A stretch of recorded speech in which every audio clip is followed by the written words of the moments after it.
sit in a relaxing chair, you know. Yeah, good.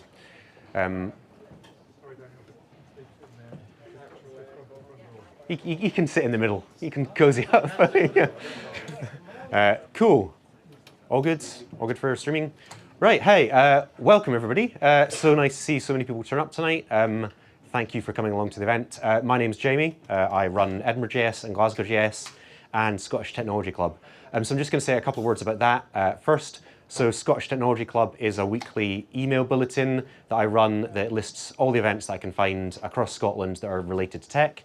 It also lists occasional jobs. I posted a couple in the last week, and content from the community. So that's if people are blogging or vlogging on tech subjects, then I include their blog post. So one, if you're interested in tech events, please sign up. There's a QR code in the banner just by the door that you came in.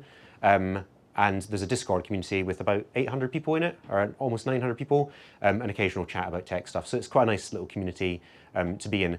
If you are writing a blog or doing a vlog on tech things and I don't know about it and you want more people to read it, give me a shout. I'm happy to feature anyone from not like any quality level, but like if you're getting started and you kind of want a bit of feedback, I'm happy to look at it first. There's a community of people that will happily do that and kind of help you get started. Just give me a shout. So take a look at that. Tonight we have 3 talks. So we've got one main talk and then 2 kind of shorter lightning talks and a little bit time for discussion kind of at the end. So the theme for tonight is kind of AI and a few different aspects of that, coding with AI. And the first talk tonight is going to be Dennis. So Dennis, take it away. Cheers. Thanks, Jamie. Yeah. Hi, everyone. Thanks for coming along. And also a shout out to Jamie for keeping the community going, organizing all of these events for us, and also to Perk for providing the venue and sponsoring the event. So when I was originally trying to come up with a topic for my talk, I wanted it to be something that we can talk around on a high level and a low level and anywhere in between. And I also wanted it to be topical. So I figured what better topic to tackle than agentic coding. So what we're going to do today is we're going to build the world's probably smallest yet functional coding agent, and we're going to get it to do a couple of small things for us. But hopefully throughout we'll be able to talk around some of the low-level details that go into building agentic systems and harnesses, and go through some of the high-level things that we should all be keeping in mind as we build out and scale this system in production environments. To give you a bit of info about me, I've been building software now for more than 15 years at this point. My first job was as a software engineer at JP Morgan. This was across in Glasgow, way back when you still had to wear a suit and tie to do a software engineer's job in the office. That was fun, mainly working on Java internal tooling there. Lasted a few years, and then I met the founders of QuickServe, which was a hospitality tech company, and I joined them as a founding engineer. That was a very different experience than JP Morgan, because pretty much within the first few months, I ended up contributing across all the different products within the system. That was native apps, that was before React Native, Flutter, and before the native dev ecosystem was resembling anything like it is today. So that was native iOS, Android, Java backend. We did some native Windows apps as well for some of the restaurant software systems. So really, really across the board. I stayed with QuickServe for about, it was close to 8 or 9 years, I think, before I left. And my role changed throughout that time. Went through the whole lead engineer into a technical architect position, where I was effectively contributing across the company, working with sales, support, operations, customer success, and of course technology and product to come up with the technology strategy for the company and then execute against it. And about 4 or 5 years ago, I was in a place where I was having a lot of conversations with other founders and teams who were looking to build and scale their own products. And I decided that was the right time to effectively branch out. And I started my own development studio. So that was Digital Grotto. And over the last 4 or 5 years, that's what I've been doing. So I've been working with startups and small, medium enterprises to help them to launch or scale the products, launch new products or scale the products that they've already got. And as you can imagine, a lot of my recent work over the last few years has been around AI and agents. Very topical these days. And in addition to all of that, I know Jamie mentioned some of the great events and meetups. I do organize and host Maker's Gonna Make as well. So that is a monthly event that we effectively get together, a group of people. It's a day for builders to build whatever it is you want to build. We have a whole host of people working on side projects, starting new projects from scratch, sometimes catching up on some admin or some work stuff that they have to do. We do it towards the end of the month, every month. So the next one is happening on next Saturday. Scan the QR code if you're interested. That will take you to the Luma event. It's sponsored, so food, drink provided. It's a nice place to exchange ideas, talk about what you're building, get some thoughts, get some help on it. Now, a lot of the conversations I've had over the last few years with the businesses I've worked with are around AI in particular is this notion of they feel like magic. And I think, at least in my experience, there is, in the conversations I've had, there is quite a spectrum here. So on the one side, we have a lot of people who are perhaps a bit scared about what's happening at the moment with everything around AI, everything all of these agents can do. And if you look at it as a black magic or a black box where it's able to do all of these things, but how does it do it? What is actually going on behind the scenes? And not being curious enough to understand it, it's quite easy to end up in a place where on the one extreme you have this view that it's almost a self-conscious system where it's aware of what it's doing, it can do all of these things, and eventually it's going to take over the world. On the other side of the spectrum, on some of the conversations I've had, you have some of the people who are quite deep into the tech, into the building of it. They understand like all of the details behind the scenes, and they're almost desensitized from the whole experience. And then you get the sense of, well, all it is it's just a mathematical equation that just gives you probabilities and gives you the most likely thing that's supposed to be said based on whatever information you give it. And this creates a really kind of broad spectrum. And I personally, whenever we're talking about different kinds of spectrums, I think it's not very healthy to be on the one side nor the other. I always personally tend to find myself somewhere in the middle. And the way I like to think about all of these systems is like, it's not really magic. There is a scientific way in how these systems work, in how they decide what to do and what they actually do. But it's also not just simple autocomplete, because at the end of the day, these systems do feel like magic because it's up to us as builders. It's how we build them, it's how we present them, it's what value we provide to the user. If you make the user of your system experience a wow moment, then that feels like magic to them. And the way I think about the whole thing is that these are actually very complex software systems that are built around simple primitives that we as engineers have been using for decades. And that's essentially loops, tools, data, and hopefully permissions if you're running these kinds of systems in production. And we're going to walk through building a simple agent in the demo in a minute. I'm just checking my time here. Yeah, so the three main takeaways that I'm hoping we'll be able to cover is, so essentially walking through how we can turn a chat prompt into something more tangible. So how can we get an LLM to actually do something other than just generate text or chat? How does that actually happen behind the scenes? Hopefully we'll walk away with an understanding that the tools and context that an LLM or an agent has access to is just as important, if not more so, than the actual model powering the system behind the scenes. And at the end, I'll also talk a bit around my experience in terms of some of the critical areas we should be focusing on as we're building these systems and we're shipping them into production. When it comes to actually building an agentic system, the core loop, the fundamentals of what's going on are actually quite simple. And most of you are probably going to be familiar with this. But effectively, you prompt a model with a text message, question, whatever it is. The model gives you a response. So effectively, the first 2 points, 1 and 2, fairly standard chat interface. I'm pretty sure everyone's here at this point has experienced that.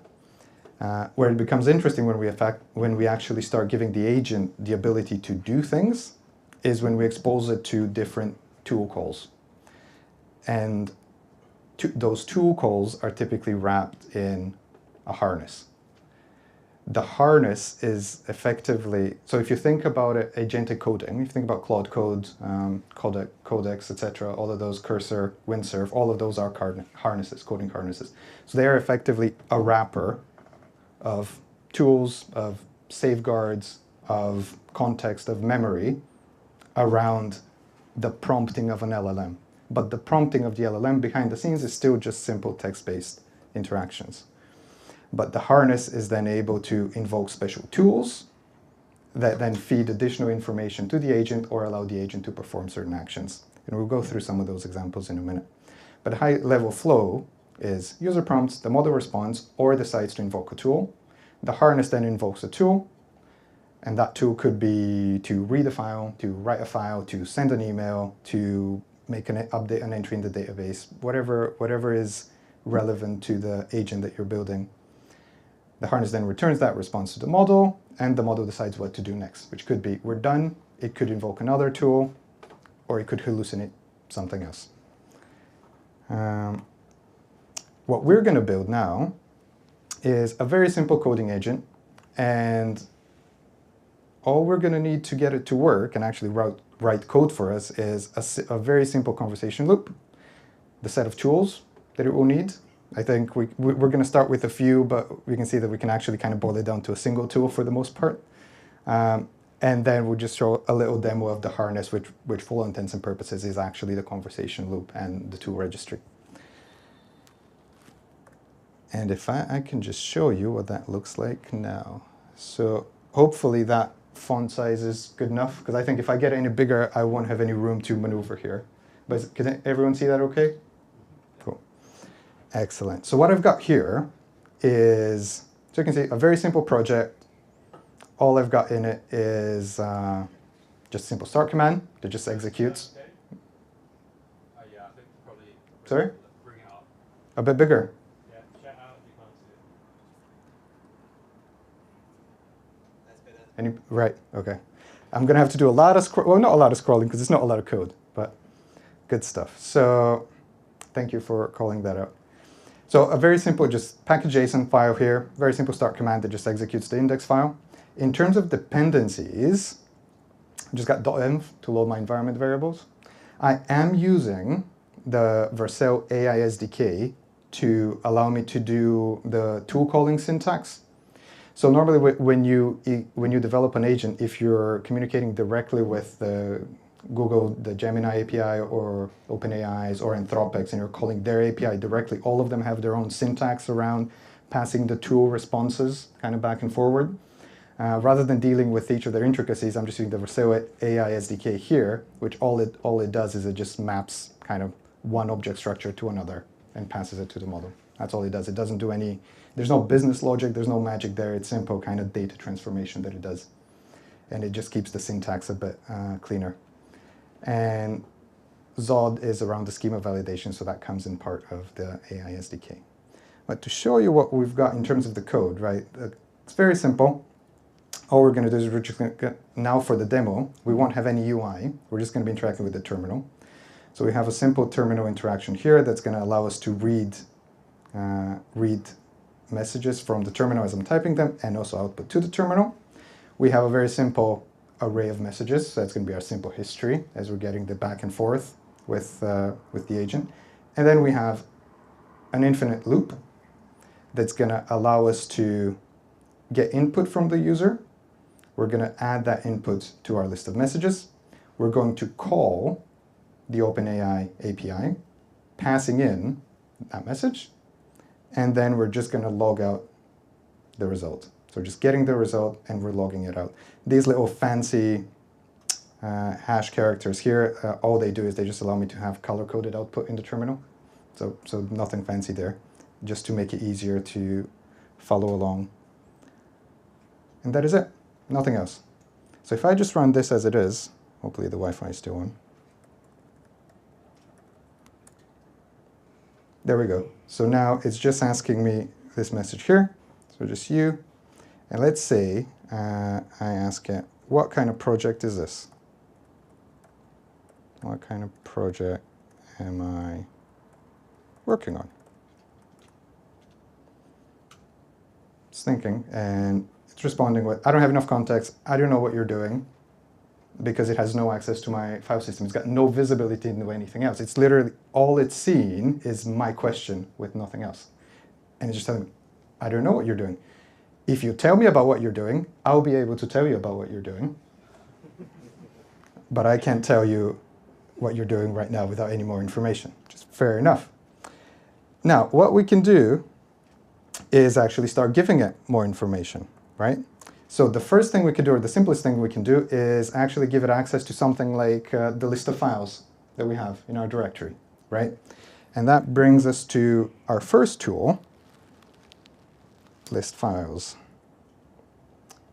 Now, this syntax here, the object structure, is coming from the Vercel AI SDK. So this is what I was talking about. This is the common denominator structure. If you were talking to the OpenAI or any of the lab providers directly, this would be slightly different. But at the end of the day, it's all the same. It's just slightly different syntax. So effectively what we're doing here is I'm defining a tool. I'm telling it the description, in fact, the kind of what it does. This tool is going to list the files in the directory. I am defining the input schema. So effectively, if the LLM wants to use this tool, it needs to pass me this path parameter, and I'm describing what it is. And then this is the key bit here, the execute function. So this is where I actually implement the functionality behind this tool. So when the LLM decides to use this tool, there's no magical thing that the AI does. It's still just simple code here that I've written that uses the Node APIs, just the available Node.js APIs, to read the files from my local file system, mash them together in an array, say if it's a file or directory, and return it back. That's all it is. There's nothing else going on here. And of course, I'm logging a simple message just to keep track of what's going on. If we then go back to the index file, all we need to do is actually plug in that tool in our array of our list of available tools. So which one was this? This was the list files. There we go. Autocomplete with cursor is great sometimes. Yeah, so what we've done here, it's exactly the same API call. All we've done is we've just added a tool, added the definition of the tool to the API call. So if I just try to do this again, and I ask it the same question, I don't remember exactly what the question was, but like, let's say, what kind of project am I working on?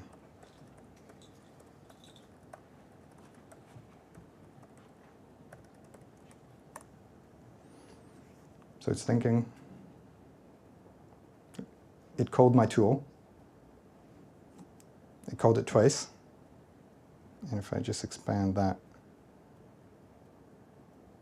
there you go. So it called it once. So these are just the log lines that I have in the tool definition here for debugging purposes, right? So just calling it here.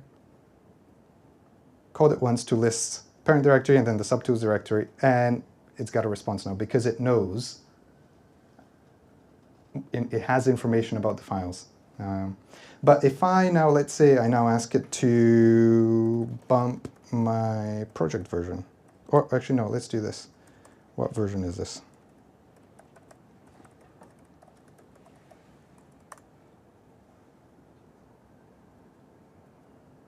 Yeah, it's saying I don't know what version this is because all it knows, so it knows that there's a package.json file, but it's got no access to the package.json file, so it can't tell me more. And what we can now do is use our read file tool and give it access to that. Again, this is a very simple tool. All it does, uses the Node.js API, read the contents of the file, send them back. If we add that to our list of tools here, we're not giving you access to edit yet. If I restart it, I can just ask it directly what version is my project on.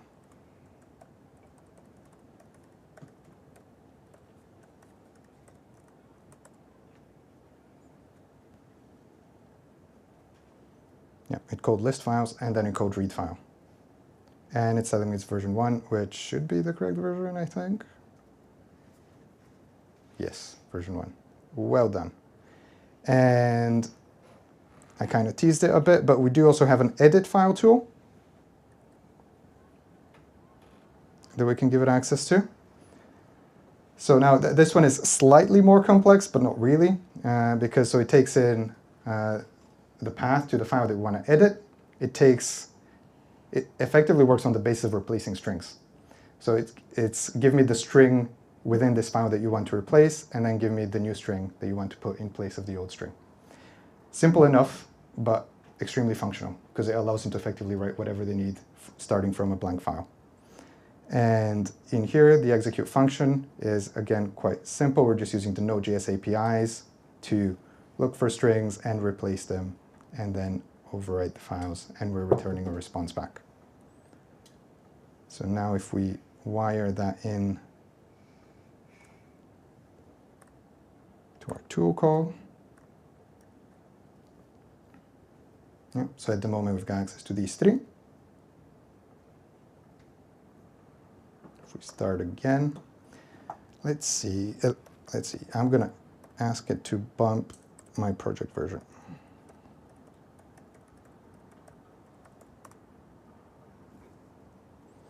List files, hopefully read file. It code read file to get the package JSON and the log file, which is good. And then it called edit file. And if we then go into package JSON, we can see that the version is bumped. Success. Now, with these three tools, we can actually get it to start implementing new functionality on itself. So we can actually ask it to implement its own new tools and wire them in. And this would effectively be the first version of this self-improving loop, if you want to think of it that way, where we're using the agent to improve the agent. And let's see, what can we do? Let's ask it to write. Actually, you know what? Let's just test out its capabilities first. Let's see. Write a new. Just gonna.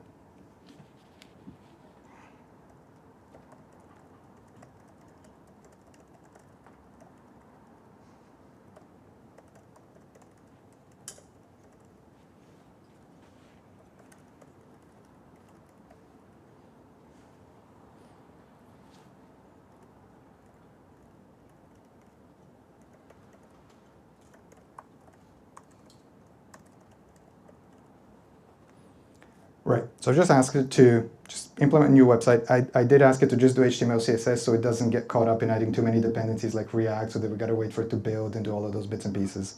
So just stick to basic HTML, CSS. Right, now this is probably gonna take a while, and hopefully the internet is not gonna go down. But ultimately, so you can already see that we do have a functional system. It's able to read code, it's able to write code, so it can effectively generate anything we want it to. But when it comes to the harness itself, it's very basic, right? There's nothing else in there other than just the loop and the tools. And just by the simple prompt that I've asked it, we can already see two immediate things that we can do better. One is introduce some sort of loading state.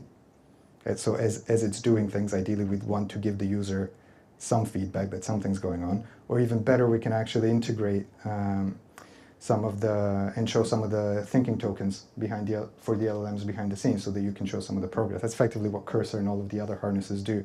When you ask it something, right? They don't give you the blank screen while you're waiting. You can see it working. It's telling you what it's thinking through as it does things.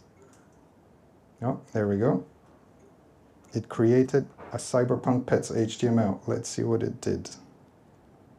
Be good. Oh, that's not bad, right? It's even got little animations and stuff. Good. Well done. But yeah, and all of this was facilitated just by those three tools. So that's great. So it can read files, it can write files, but how does it know that it's done something correctly? So this is where we bring in the validation loop, right? And so at the moment, technically what it can do is it can read the file that it wrote, but there wouldn't be much sense in it doing that, because if it's testing anything there, it's testing our function of edit file. Because if it tells us that it needs to have written this file, it should trust our function that it would write the file. But what we can do in this case, for example, is allow it to compile our TypeScript, for example, to check for any errors. And so actually, if we try that now, does my code compile?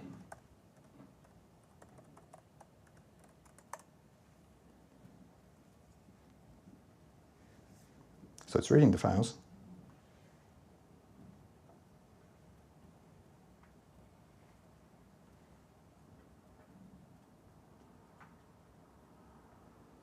It's thinking. Yeah, and it said it right there. It's like, I can't actually check. I don't know if it compiles. I can't actually run the compiler. All I can do is read and write files, but I can't do any sort of checks. Now, a simple way we can let it do that is if we give it access to a bash tool. So effectively the ability to execute bash commands. For those of us familiar, bash is very powerful. You can do very many things. If you're building agentic systems at home, I would, or not at home, just like for production, I would not advise you give it bash access willy-nilly without any safeguards, because bash is extremely powerful. It can do very many things. But our tool for this simple demo is right here. So all it does here, right, is, if I just make this a bit smaller, so get the current working directory, and then we use, again, the Node.js APIs to spawn a new process that effectively runs the bash command, and then we use the callbacks to figure out when the bash command's finished and what the response was, and then send it back. Again, all of this straightforward Node.js APIs. So if we then wire that in here, nope, if we wire it back here,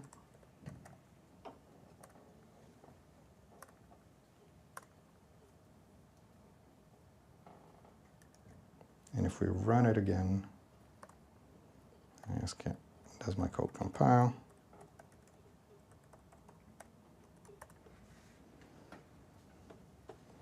Listing the files, checking the files, and it's executing pnpm TypeScript command. Decided to read more files again. It's making sure that it can compile all of those. And oh, it looks like we maybe have an error in one of them. Yes. So it did detect, oh, yes, it did detect that there are some errors in some of the files. But actually, I probably should have blocked it from reading the other directory, because I have some work in progress files in one of the directories, and it got distracted by those. And see, this is also a good opportunity where, when it comes to building these harnesses and agentic systems, the tools that you give them access to are extremely important, because they can allow them to do amazing things, they can allow them to do very dangerous and bad things, and they can allow the AI agent to confuse itself in a very profound way. So when we're designing these sorts of systems, we need to think really hard about the tools we want to give them access to. And usually when it comes to those things like that, I approach it in a similar way as I would with security. So effectively, principle of least privilege. Give it the least amount of tools that it needs to do its jobs, no more than that. Because the more tools you give it access to, the easier it is for the agent to go off-piste and hallucinate something else. But basically, our agent was now able to execute our bash tool. And just to show you how powerful the bash tool is, if I remove these tools, so right now the agent only has access to the bash tool and nothing else. And if I then ask it to write a new hello world JS function, Oh, typing with one hand is tough. Which logs a joke about software engineers in Edinburgh. All right, all it's got access to is a bash tool. So the first thing it did was it just executed the ls command to figure out what's in the directory. And then it just did a simple cat to then write to a file. And if I now ask it to actually execute it,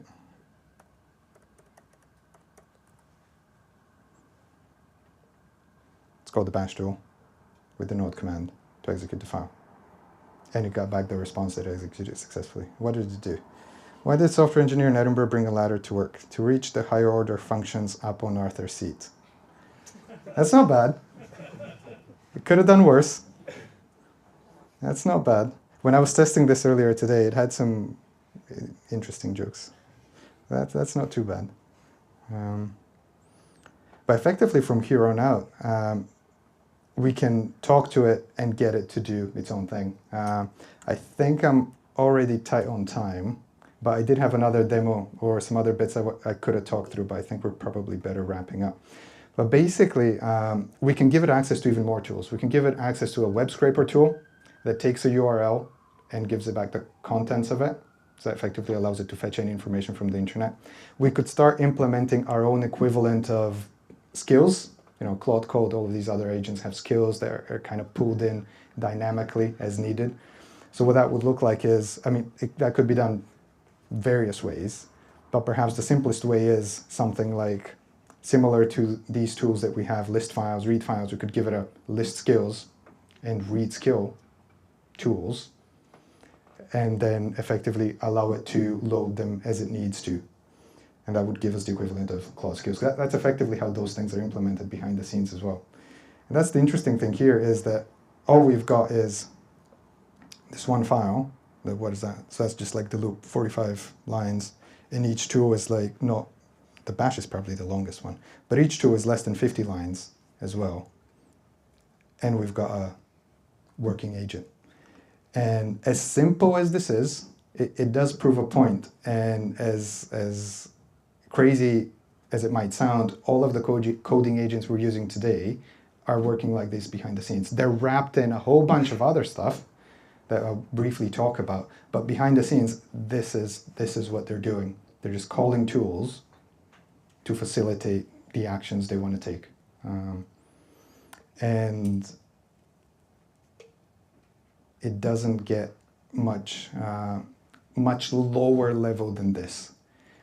Because effectively, there's no, the lower, I'm just thinking what would be the next level lower down than this. Well, it would be actually digging into the LLM piece behind the scenes. That would effectively be kind of the pre-training, post-training part, reinforcement learning, all of those bits and pieces.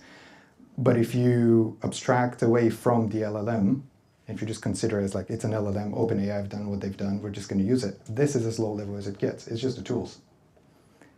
It's low level and it's very powerful. And it's not that complex at the end of the day.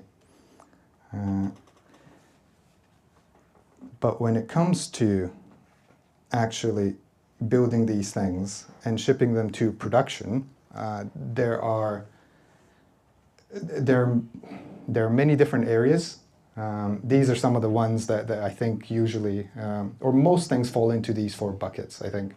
So when we talk about building better agents or more reliable agents, it's usually giving the agents access to better tools, more reliable tools, allowing them to do what they need to do faster or better, giving them better context, so essentially including in the prompt more information for what we think they will need to do. So in the example that I had, there was no system prompt. I mean, you saw that. There was no system prompt. There was nothing else. It was literally whatever I was typing in the terminal, that was going straight to the LLM. Whereas the likes of Cursor and Windsurf and Claude Code and all of these other coding agents, what they do is they have a whole other layer around them that wraps context and sends it automatically to the LLM as you're using it. So effectively, as you're clicking around in Cursor, Cursor already knows what files you've got. It already knows what changes you were working on yesterday.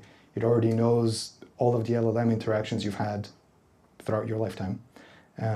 It knows, it has its own autocomplete thing, which is a separate kind of magic. But basically all of that context that it already has, it's feeding into the LLM behind the scenes transparently. And a lot of the time, that context is, or context management is key. And it is it's a double-edged sword, because you certainly can feed an LLM too much context and get it confused. And it's a separate area, but effectively it is context management is one of the key pillars. Number 3, very easy to forget, but permissions, security, making sure that agents don't do anything they're not supposed to is key. I think you saw this was very simple. It was functional. It's something that I can now use to write stuff, but is it something I'm going to send to anyone else to use? Absolutely not. And when it comes to permissions for these kinds of systems, I like to think of it as 3 separate layers. So one is purely at the LLM prompting layer. So that's effectively in your prompt, you can include some instructions of what the LLM should or shouldn't do. But at the end of the day, that's not that reliable. You're still crossing your fingers and hoping that the LLM is going to follow your instructions and not do anything random. So it's not very reliable. You could implement some security restrictions at the harness layer. So effectively in that edit tool that I had, I could have done something where when the LLM decided to call my edit tool, the first thing the edit tool did was ask for approval from the user before it actually went on and edited the file. So that is effectively at the harness layer approvals. And then so that layer is pretty effective, but the other one that's equally as effective, or maybe even more so, is actually at the sandbox or environment level. So right now, for the bash tool, for example, well, for any of them really, but for the bash tool in particular, when it's running as my user, as whoever I'm logged into the machine when I started the tool. And that's not very secure, because it means that the LLM can do anything my user has access to. But if we were to use a separate sandbox environment that was itself restricted, that would be very effective, because even if the LLM tried to use the bash tool to do something else, let's say that environment was running either in a Docker container or in an isolated cloud security sandbox environment, then even if the LLM decided to do some destructive operation and it bypassed our tool-specific checks, the environment would just not allow it to do that. So you can imagine if I had a Docker container where I was blocking internet access for whatever reason, and the LLM tried to use some web scraping tool, it would not be able to do that, because just the runtime environment would block it. So those are roughly the three different layers of security. Ideally, you're going to have all 3. And of course, there is the fundamental security layer around the product itself that you're building, which hopefully should be there already if we're shipping products to users. Like for example, like Cursor being able to log into your account, being able to access the ID in the first place. And the final point here, which is also very critically important, is around monitoring and visibility. So we need to know what the LLM is doing. We need to know what's working well and what's not working well, so that we know what we need to improve. And crucially, we ideally also want to know how much all of this is costing. Because behind all of this, we're running our own tools, but inference is still handled by the big labs, and shipping AI products without visibility into what it's costing you is very dangerous and can lead to a lot of problems over time. And if I were to think, I was just going to say, if I were to think which one of these is more important than the other, I can't really say. They're all equally important, but which one I would focus more or less on than the rest would probably depend on the tool itself, the business, the domain itself as well, kind of what stage maybe the business is in or what the priorities are at the moment. Because it is all about trade-offs. Building products, it is all about trade-offs. But you do want to make sure that you're covering all the bases. You need the tools, otherwise it's not going to be able to do what it needs to do. Context, again, it's not going to be able to do what it needs to do well enough if you don't give it the right context. Permissions, that's usually the one that's that people try to sidetrack the most, I think, in my experience. Just like security in traditional engineering systems. Of course, it does depend on the company, the environment that you operate in. Sometimes there's no corners to cut there. But usually 3 and 4 are usually the ones where I see the most compromises being made, either on the permission side or on the monitoring side. Monitoring is one of those where it's like, okay, ship it as is, and then we'll add monitoring or data stuff later on. Sometimes it happens, sometimes it doesn't. But ideally, if you're launching any kinds of these systems, you do want to have the basics across all of these and then build on them as you need to over time. And really, that's all it takes to build these kinds of agents, in my experience. It's a simple loop. It's a bunch of tool calls and some classic engineering concerns around security, monitoring, visibility, and making sure that you do the right thing. Having said that, I do find myself get lost in the space quite often, because AI, it moves very, very fast. It's each of these 4 is its own little black hole that you can go as deep as you want in each of these. You can specialize in each of them. There's always more things to do. There's always better things to do within each of these. And I find myself quite overwhelmed at times. But what helps me get through that, I think, is this notion of realizing that behind the scenes, all of everything that's behind this magic stuff it's just a simple loop at the end of the day.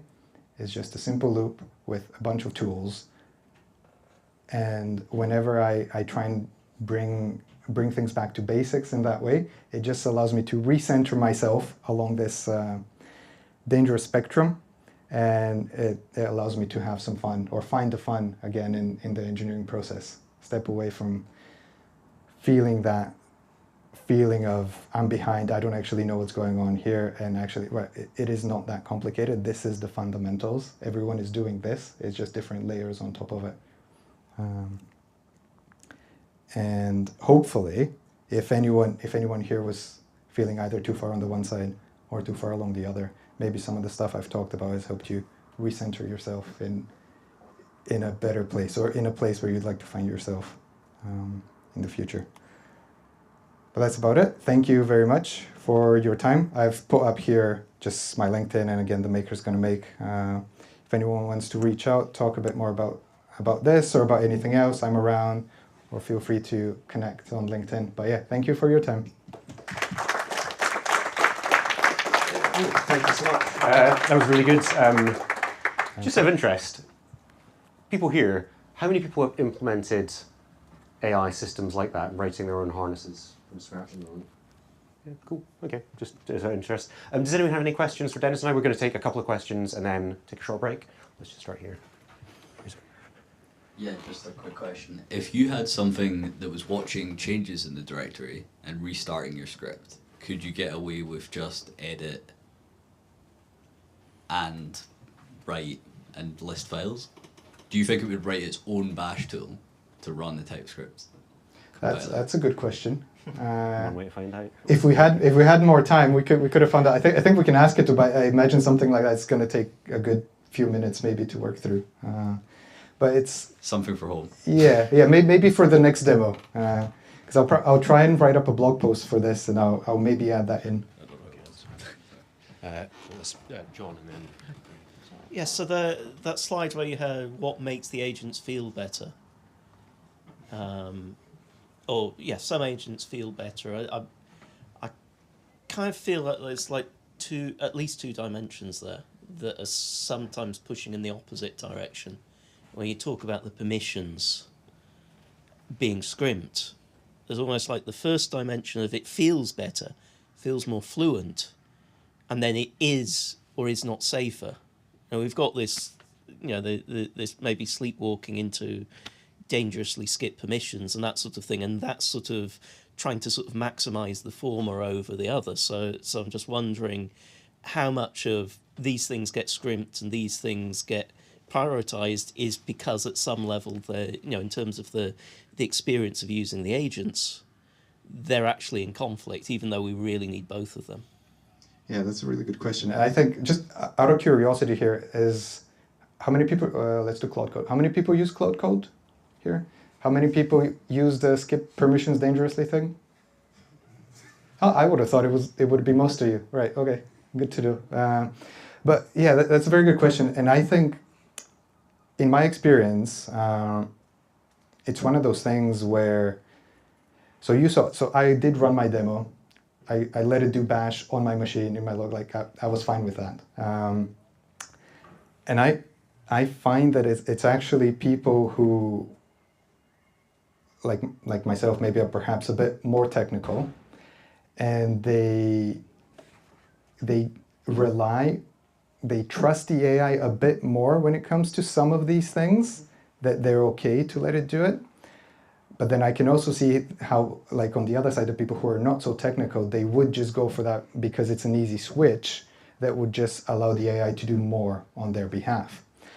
Now, when it comes to implementing things like that in a product, like for example, let's say for Anthropic, how did they decide to put that in, and why did they decide to make it so easy to like toggle on or off? I think that's very much a product question, and it's probably what kind of along the lines of what I mentioned earlier, is that I think it's very easy for companies to compromise on some of those things, and that was probably the thing that made their, I don't know, this is just guesswork, but probably the thing that made their security or compliance team feel okay, as in give people a switch, but don't make it too difficult for them to kind of toggle, so that they can say that there is some security in place, but in reality, it's something that a not so knowledgeable user can quite easily disable and get themselves in trouble. I would say it's very, if I were building a product, security would be one of the things that would be very much domain specific. And I've worked with, so most of the startups I've worked with, they're the ones that quite easily kind of side skirt the security piece. But I've worked in the payment space, for example, where you can't really, it's very heavily regulated. Security is very much kind of, or skipping anything to do with security is a no-go. If you're doing any work around infrastructure tools, managing cloud environments, etc., like security is a key factor there. So it's very much domain specific, but there is always, that is the one conversation that always takes the longest to work through from a product perspective within a company. I think it's like, should we do this? Should we do? Where is the compromise? And it's not an engineering kind of question. It's very much a product and business leadership kind of question, because somebody needs to accept the level of risk. And it's about who's going to be the person who says, all right, I'm going to sign off that this is okay. Sorry, that was a very roundabout way to go about that. Hi. So my question was, you basically showed us a path where there were multiple tool calls that were being made, right? One after the other. And as the problem becomes more complex, I can imagine it becoming a decision tree of some sort, where it takes one call, then another, and then another based on the context propagation, which automatically leads to you having state management, idempotency, exception handling, right? So if we are coding in that direction, would you suggest that the tool itself handle these kind of complexities, or the AI can be good enough to handle complexities of like exception handling, idempotency management, etc.? That's a very good question. Yeah. And again, it's one of those things where it's in between. I would say it's more so on coordinating the tool calls is more so on the harness. So if you imagine things like Cursor and these other ones, it's, back in the day, it was like, call the LLM call the tool. Okay, call the, pretty much what I showed here. Yeah. But over the last earlier this year, or maybe towards the end of last year, they were shipping these features that allowed the LLMs to effectively call tools concurrently. So rather than read one file, read another, it's just like read files, and then the harness effectively does all of the tool calls, coordinates them, and then returns a cohesive response back to the LLM. So that's sort of, or part of what you were asking there, and that is very much purely within the harness. Now, when it comes to the LLM, I think LLMs are they can get creative with what they can do. So I didn't show it here because I was running low on time, and I'm overrunning now, I think. But, I did have, so we had the list file, read file, write file, and then the bash tool. When I implemented the a permission check on the edit file. So the edit file would, in the first instance, ask the user to confirm whether they allowed it or not. So I ran a test with that. I was like, edit this file. It tried to use the edit file too. It asked me, do you approve of this? I went, no, I don't approve of this.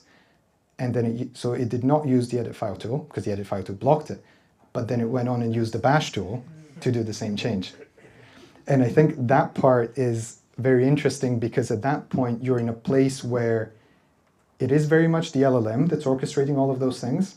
So you need to be very careful about the prompt itself and again, the tools that you're giving it access to. And it also ties into the permissions piece as well because you can make your individual tool calls be very secure. But if you're giving the LLM a mixture of tools that it can creatively piece together to do something it's not supposed to, that's just as dangerous. So you need to really be tackling it across the board.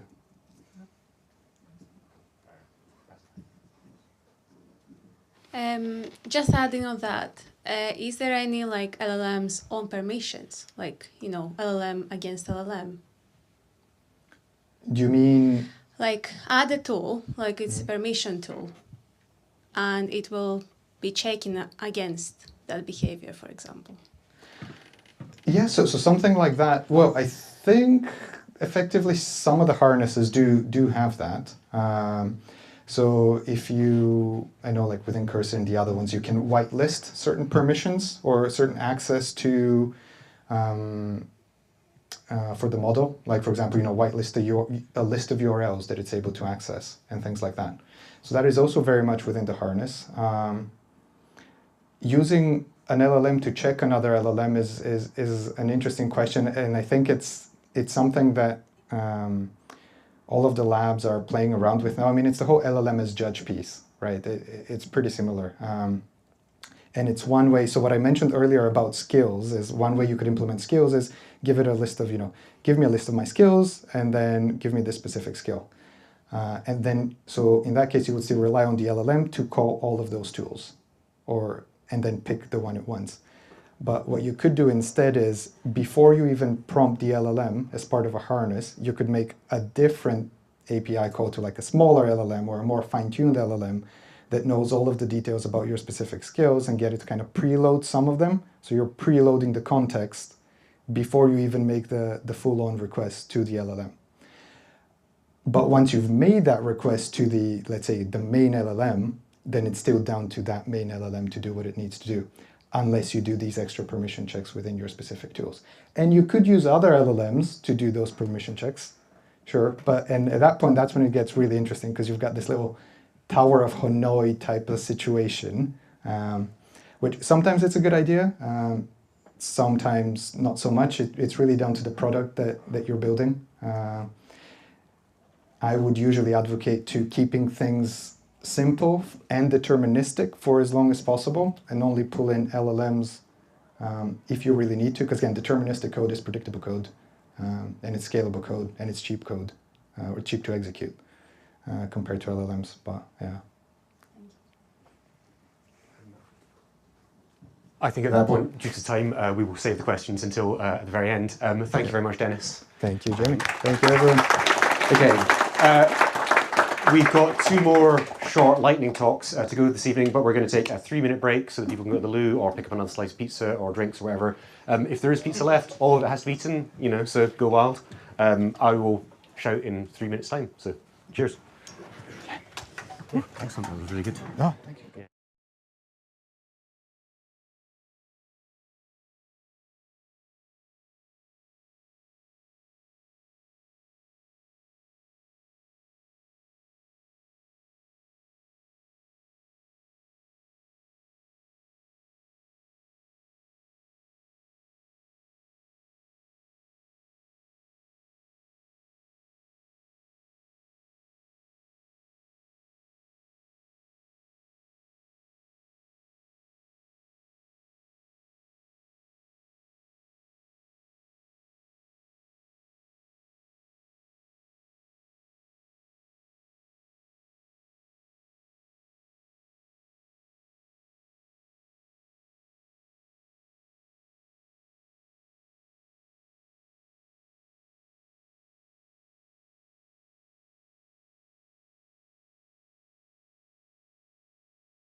If you want to take your seat again, then we can kick off again.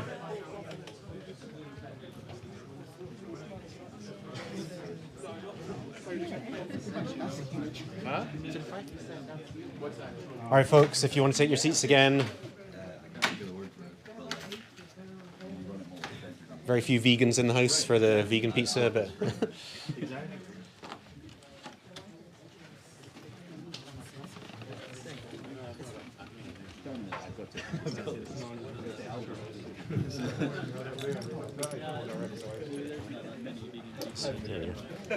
The vegan pizza is was the last one. Yeah. Cool. Okay. So we've got two more talks left, little lightning talks. And the first one is from Andrew, who works here at Perk. Take it away. Thank you very much, Jamie. So yeah, hi, I'm Andrew. I'm a software engineer here at Perk, and apologies to start off for the very clickbaity title. But yeah, we've got this notion of shadow work here at Perk, and I kind of wanted to discuss kind of exactly what that was from an engineering perspective and how we're using AI to kind of fix those problems. So what is shadow work? In Perk, from a product perspective, we kind of have this definition of it's hidden tasks that aren't part of your core role, but it kind of consumes your time. And for, again, the Perk as a product, this is stuff like managing your expenses and booking hotels and travel and stuff like that. But in our team, we realized that this very much applies to how we work as engineers as well. And we've got three examples here of these kinds of things that kind of take up our time, but aren't kind of distracting us away from like the key focus of kind of some of the core work that we want to get down to. So the three examples that we've been working on our team are triaging issues. So these are things that come in from like customer support and things that should be prioritized, investigated, assigned to the right team. We've got handling system errors, Sentry, Datadog, ping things up, which are small errors that should eventually be addressed to make our systems a bit better. And the last one we have is kind of ad hoc product requests. This is your PM messaging you, saying stuff like, I can see a lot of smiles and nods, which is good. Your PM messaging you being like, oh, can we just change this little thing? That'd be great. So yeah, I think we're all using, I think, AI on the main focus on work streams really well, and we're finding it really useful where you plan how the AI works, you refine your plan and you get it to execute code, and you've got that loop to work on this stuff for your kind of main product focus. But these distractions still exist. They're still kind of human distractions that kind of pull your focus regardless of how well you're using the AI to execute on all that other stuff. So I'm going to go through each of these and kind of explain how we're using AI to hopefully get rid of all of these completely and just allowing us and our teams like complete focus to properly work on feature and product improvements.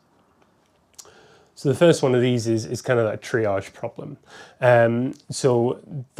Like I said before, this is tickets that are raised from customer support or something like that. There's something wrong with the product that we need to fix. The general process is gathering loads of information and figuring out exactly what that problem is, the impact of it, determining what team it should sit under, and then assigning it to said team. AIs are really good at doing that. They're really good at processing loads of data. You can feed it a load of context from loads of places and it processes that stuff and kind of does a lot of this for us. So what we're building out, and spoiler alert for the rest of these are all just kind of well-refined skills that we're running in Claude at the moment. But there's a slide at the end as to how we're kind of going to improve that. So for this one, for example, we've hooked it up to a number of plugins and MCPs. So for business context, it's looking in Unblocked, Notion, Slack, Jira for all that. We have it analyze Datadog, Sentry, and even our service logs and even some of our internal databases for kind of the state of the system as a whole. And I realize that this is quite small on the right. Basically, this is what is spat out by this skill that we've got for triaging. It takes all that information, determines where it needs to sit, gives you a confidence level as to how well it thinks it's assessed that data. And from this, you can basically get it to push to Jira and assign it to the right person. Take all of that kind of investigation and manual work out of your hands. So that's kind of the triage problem solved. Next one is the system errors, and it's much the same story, to be honest, but the way that we started working on this was part of kind of an upskilling workshop that we had at Perk. There was a big drive from the company to get everybody involved in using AI and using AI agents for everything they do, and we realized that we just needed to establish a really good base level of everybody using these tools so that, we could use them more effectively and communicate between each other as to how we were working with this as well. So as part of this upskilling workshop, everyone was given a Sentry issue and basically wanted to work with Claude Code to, again, ingest as much data as possible about this, use useful MCPs to try and figure out exactly what was going on with it. And the end goal was, let's raise a PR, which is once you refine that and put it down into a specific skill and a specific piece of work, that can kind of run alongside your other work and kind of takes that added effort of working on these system errors. So that's 2 of 3 sorted. Last one, ad hoc requests. So what we figured with this, or what I've come to realize with this, is that context is basically everywhere now. You don't need some well-defined Jira ticket and well-scoped out Jira ticket or whatever to execute some work. Context for basically everything that you're going to be working on can be found in so many different places. And what we found for these is that Slack is a fantastic place for all this context. So on the right here, we have an example of one of our team members basically saying, hey, the messaging around this auth error for our internal tool is not that great. And if you can just see the timestamps there, basically figured this at 15:34. I chucked this Slack message into my Claude Code and got it to fix it, and 9 minutes later we had a PR up. And with a lot, and I'm not saying that it's great because it's fast. I think what I'm saying is, like, a lot of these things, these are all little tasks that can distract you away from your main pieces of work. And if we can get our AI agents to kind of work on these alongside what we're doing, it kind of just opens us up and lets us focus on some of the main pieces of work that we're doing. So those are those 3 things, 3 problems that we've tackled. There's 3 pieces of shadow work that we've tackled using AI. But I guess, where are we sitting now? It all sounds great that we're tackling them like that. In reality, we're still in a very kind of refining phase.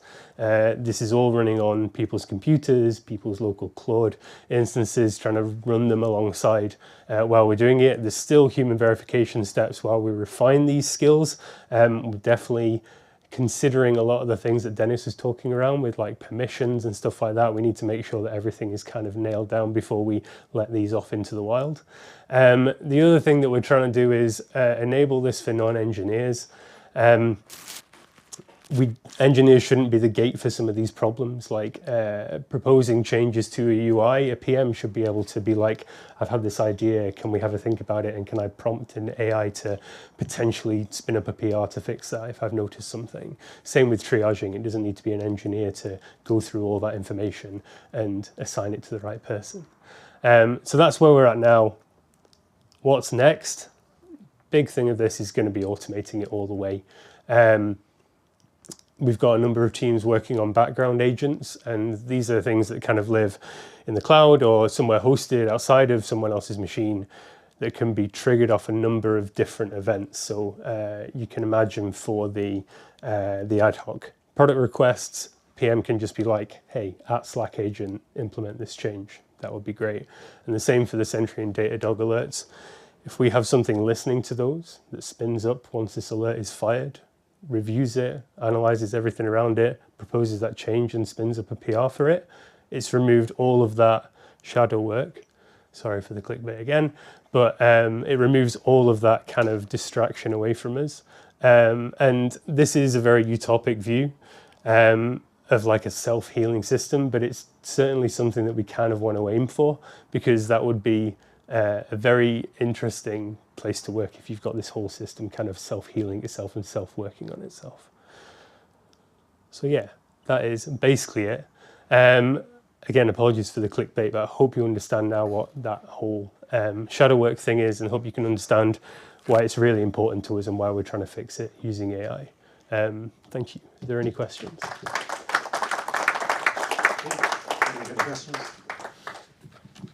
So I guess my first question, how do you decide, considering the term shadow work, how do you decide what sort of threshold that you want it to self-heal? So like how do you decide like, well, this is something that I can trust the AI agent with, and we will get humans to validate it at the PR stage? Or how do you decide the threshold of, actually, this is a little too complicated for us to trust blindly, and then just edit the code, or like get people to look at the code? Yeah. How about we throw a human at it? Yeah, really, really good question. It's a problem that we've not come across yet. I think the way that we'll probably approach this is that we're refining these skills and we're refining the problems that we're going to be tackling with these AI agents. And the way that I see it is, when we come across these, you'll be refining the skill and the way that it works based on these problems. And it's going to be the way that you effectively give it the context for that. The way that a lot of these problems are working really well with this AI is like, you give it really concrete examples of what is good and what is bad. And I see that being part of this refinement process when you're going forward. I'm not dissing our system, but there's a lot of errors that come through. And that is a whole load of evidence and data that we can use to build out this process for basically going, this is something that we're happy with it just going off and fixing. This is definitely something that needs some more attention. There's always going to be a grey bit in the middle, but I don't think right now there is not an answer of like, cool, this is our line. This is where we need to make that decision. I think it's going to hopefully come naturally while we keep working on this. Hope that answered your question. Thank you. Yeah. Great talk, thank you. If I understand correctly, you're running these skills at the moment like manually in interactive mode, or are any being run in non-interactive mode, and have you had any problems with that? Yeah, good question. I personally use a sandbox, so permissions are kind of considered there. Honestly, it varies. For some of the skills that we're building out, the triaging one, for example, is designed to have a verification step at the end. So it goes and gets all the information. You give it permission. You give it lots of read-only permissions, nothing to edit inside your sandbox. It goes off, and the last step is basically, I've collected all this. This is what I think. Here is what it is.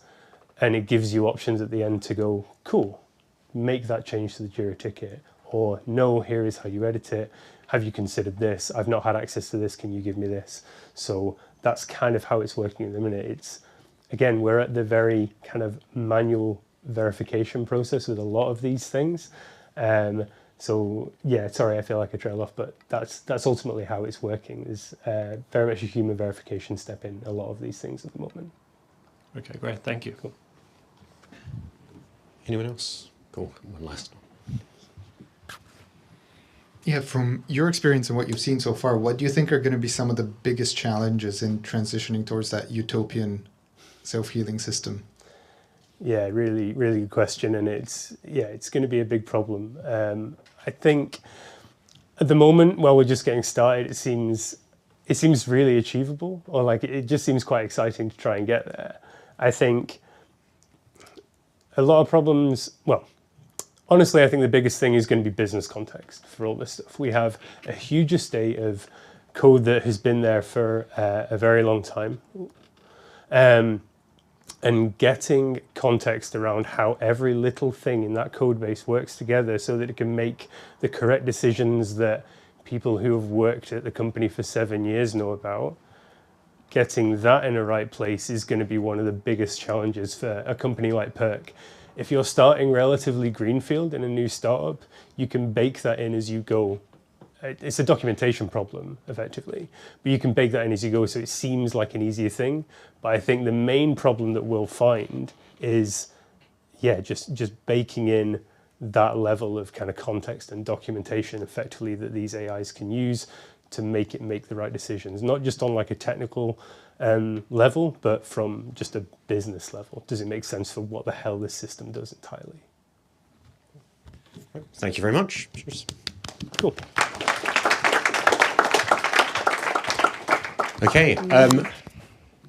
next talk, I wanted to end on something which I imagine is playing on quite a lot of our minds at the moment as developers, which is AI and skills. I don't know how many of you are still typing code into an editor the old-fashioned way, and how many are wondering if that's still going to be happening next year.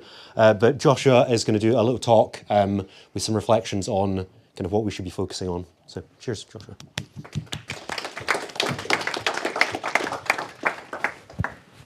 Hi guys, so great to be here and great to have everyone here. This is a topic that both everyone likes to talk about and no one likes to talk about. I've spent 4 hours, 5 hours on a Twitter space and we go back and forth on this kind of topic, but I have just 5 minutes, so I'll try to compress as much as I can into the 5 minutes.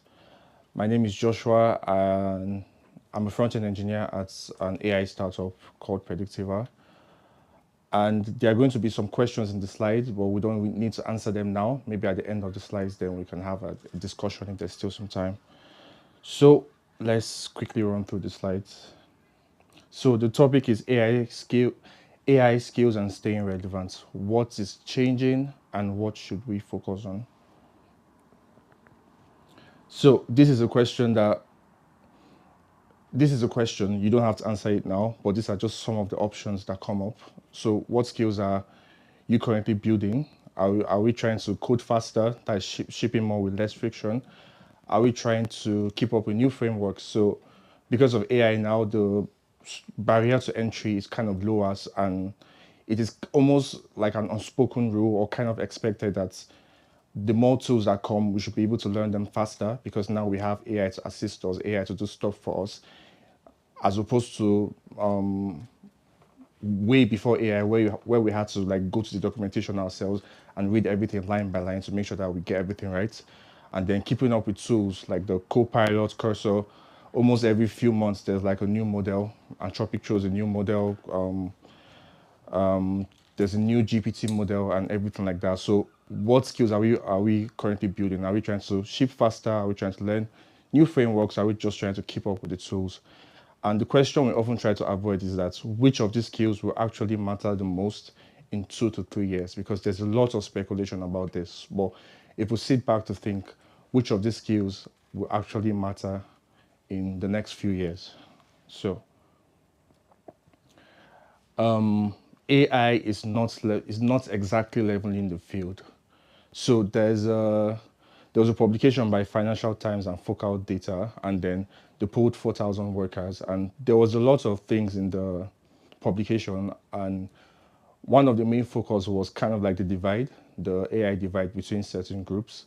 And I just extracted some of the data, and part of what I extracted was that the 60% of the highest earners, that's from the 4,000 workers that they polled, they use AI daily and nearly 4 times the rate of lower earners.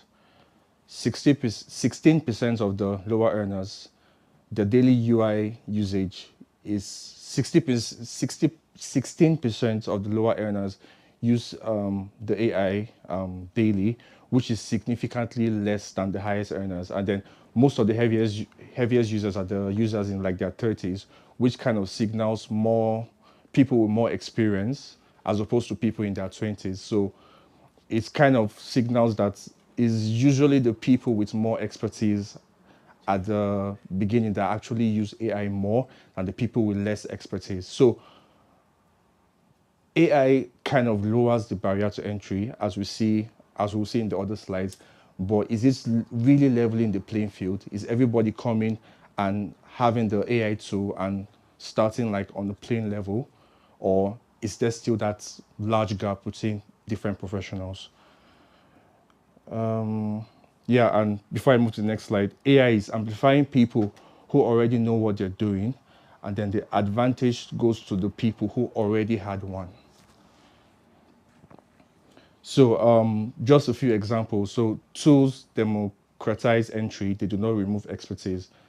Like when WordPress came out, more people were able to build on the web, but at the same time, there was still a need for custom themes, there was still a need for custom plugins. And even apart from that, using WordPress, it could be a bit limiting because there are certain bespoke or specialized tools or specialized applications you want to make that WordPress might not give you the tools out of the box. So as it's kind of lowered the barrier to entry and made more people able to build for the web, there was still the need for specialists.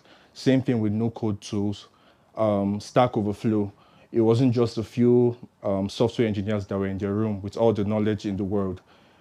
People could now post questions and get answers to the questions, and more people that were learning could actually come and find answers, as opposed to just searching on and on and on for answers. You could just come to Stack Overflow and probably meet someone that has encountered your kind of problem before and have them answer your question.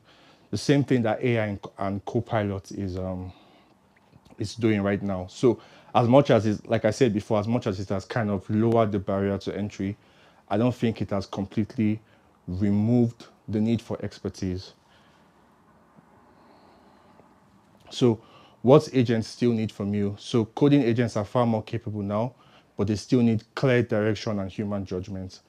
I've always been a firm believer of this. I believe AI is awesome. I use AI every day in my everyday work, but I feel like as good as it gets, there still needs to be some human overview. There still needs to be some human touch, because there's a lot of complex stuff. Apart from complex stuff, now AI can generate a lot of code, but can AI have taste? Even if AI can have taste, AI has a specific taste. So what do you add to what AI already has to make it stand out? A quick example is, let's say, apart from coding, let's go to text writing or just writing in general. I could go online sometimes, and I'm a big Twitter person, by the way. So I could go online and I see certain tweets, and I'm like, this seems familiar.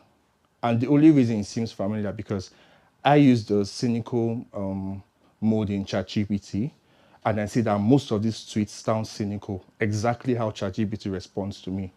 And that goes to show that this person did not really have a thought process in putting out the tweet and then giving AI to edit it.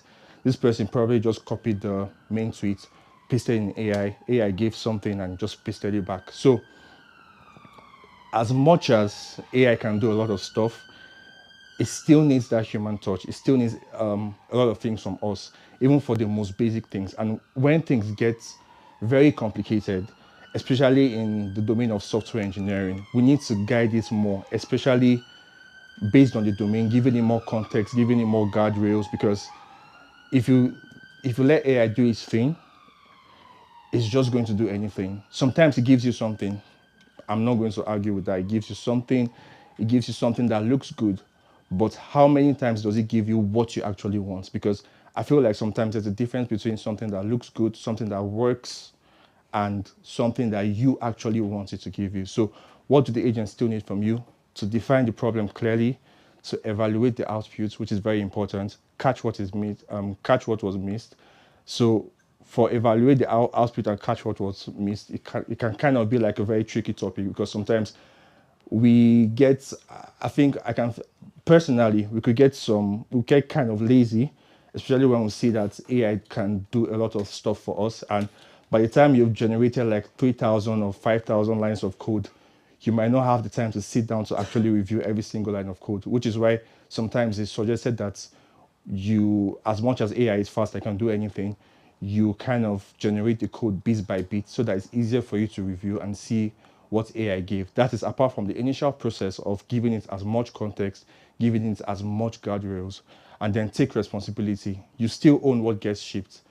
When you're building personally with little to no consequences, whatever happens, you just go and fix it. But if you're if you work in a company, maybe a startup, maybe a big enterprise, if a bug gets shipped to production, you still take ownership. You can't say, oh, it's Claude, it's Opus 4.7 that did this, and then Opus 4.7 gets questioned. You get questioned because at the end of the day, you're the one that works with the AI. You're the one that gave it the command. So whatever it gives out, you still hold responsibility. So, which is what makes the other steps important. Why? From the prompting stage to the review stage, for the evaluating stage, you have to take responsibility of what it gives you. So AI is only as good as what you bring to it. From personal experience, when working with AI code tools, I find that whenever I have domain knowledge, I already have domain knowledge of what I'm working on or the tool I'm using, it's kind of easier to prompt the AI because I know what to prompt the AI. I know the exact thing to say. A quick example is, let's say I'm building a front-end application and then I'm using an animation tool called GSAP, and then I know exactly what to tell the AI if I want a parallax animation, if I want a scroll animation, because I've gone through the documentation previously, I've worked with this previously, and then it's easier to tell it this is exactly what I want, or this is the domain I want you to explore. Even by picking the tool, the animation tool I want you to use, it's easier to tell you that use this tool instead of this tool. And I often find it that I struggle when I don't really have much knowledge of the domain or the tool, because it's almost like putting a coin and flipping a switch and praying for the best outcome, because it could give you anything. And you keep prompting, no, this is not what I mean. No, this is not what I mean. Okay, can you try this? And then sometimes you fix something and break something else. And sometimes you could get very frustrated. And even when you find the answer, you can tell you that, okay, this is what it is. Like, what you gave me was wrong. And it's like, yes, you're right. And it goes on and on and on. So whenever you have domain knowledge, it's easier to know what to tell you to do. And it's able to kind of follow your instructions. So I feel like domain knowledge still matters a lot. I feel like as much as AI is fast and cool, it does not take away from the fact that learning is still okay. Learning is still I feel like right now is even more necessary than before, because it's almost like you don't have any excuse, because AI can make you also learn faster if you want to add it to your learning workflow. So domain knowledge is still very important. So I'll just read this too. With domain knowledge, you direct it, you catch mistakes, you know when to push back. Without domain knowledge, you're inserting a coin and hoping the risk is not bad output. It is not knowing, the risk is not bad output. It is not knowing the output is bad. So what happens at the bottom of the ladder? So according to the Financial Times research, it suggests that AI is squeezing junior roles by concentrating more work at the top. So the immediate effects, AI is taking on work once handled by junior engineers. The structural problem, if that work disappears, the path to senior expertise weakens, and it's not just a personal problem. The industry still does not have a clear answer. So this is one thing about the topic, is that we see how much it can do now, and we see how much it has grown in the last few years with every new model getting better. And we kind of don't know what is going to happen in the future, which leaves room for a lot of speculation.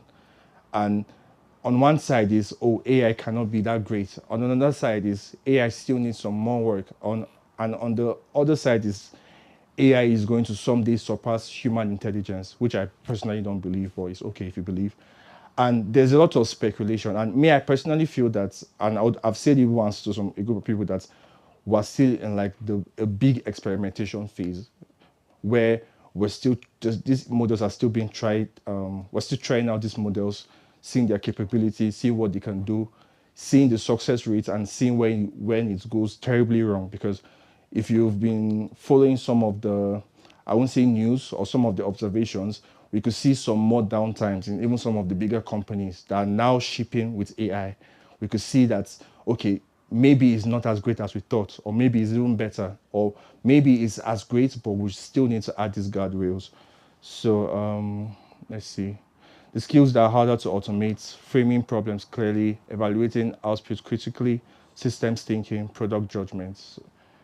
And the question has changed. So AI will change your role. The more useful question is, what kind of engineer are you becoming while it does? Because right now, the need to write code by hand, it might still be important in certain contexts and certain use cases. And of course, if your company does not allow you to use AI, you have to write your code by hand. But as we get into the, should I say trend, or as we get into writing code with AI more and more, what is left for us as humans? What is that thing that you bring to the whole process that makes you stand out as a person? So these are 2 questions. Which part of your work do you think AI handles worst right now? And what skills are you deliberately building that you think will still matter in 2 years? So there's no right answers, there's no wrong answers, because everyone has their own perception. Everyone has whatever they think about what AI is and what AI is not. So thank you very much. Thank you. I think for me on this, one of the things that stood out is the responsibility thing, because sometimes I think about how much AI has sped me up, and it's certainly done that for looking at logs and trying to figure out where errors might be. But sometimes, like, the PRs that I write, they sit there for quite a while, and I'm like, am I totally sure? Because ultimately, my clients are paying for, they're not paying for code, they're paying for functioning quality software. And, you know, they're paying me for that. I'm the guy that has to ship it. So I don't know if anyone else has felt a kind of sort of heightened fear now of shipping stuff with your name in it that isn't essentially 100% written by you like it previously was. So we are running short time, but I'd like to get maybe not necessarily questions, but comments from the audience, and then we can take it to the pub. So a couple of quick comments. I was just going to say I agree with what you were saying there about that fear, and I've only worked at Perk for a few months now, and I think it's heightened that. AI has made it's easier to be impactful in your team. It's really easy to let AI figure out what their domain knowledge is and make those changes. But I found that it kind of heightens that fear of like, oh, is this really going to work? Am I actually, it's only 3 lines, but is it really going to break everything? And that's certainly what I think needs to be built on from my perspective. Any more comments from the room?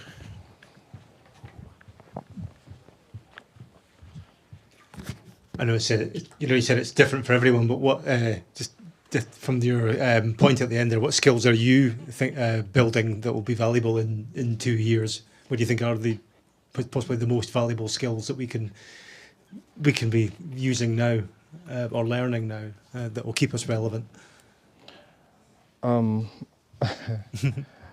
It's quite hard to.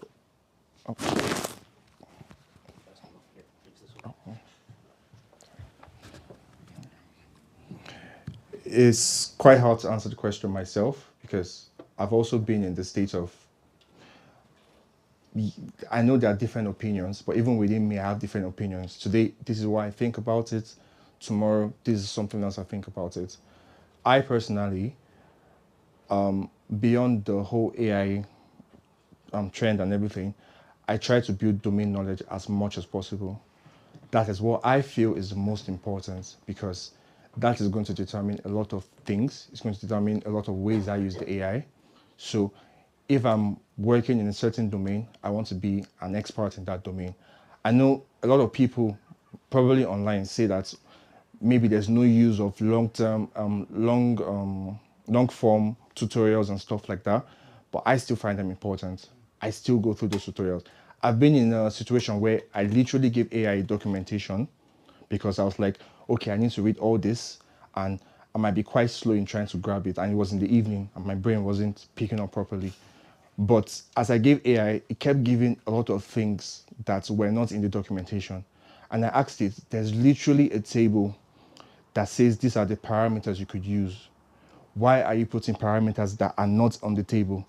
We were like, ah, yes, you're right. And it kept going in that loop on and on and on till I went and read the documentation myself. And then I was like, okay, use this, use this, use this. And it was like, oh yeah, and it worked. So my first approach is to building domain expertise. I feel like that's not lost. I feel like that's still very important.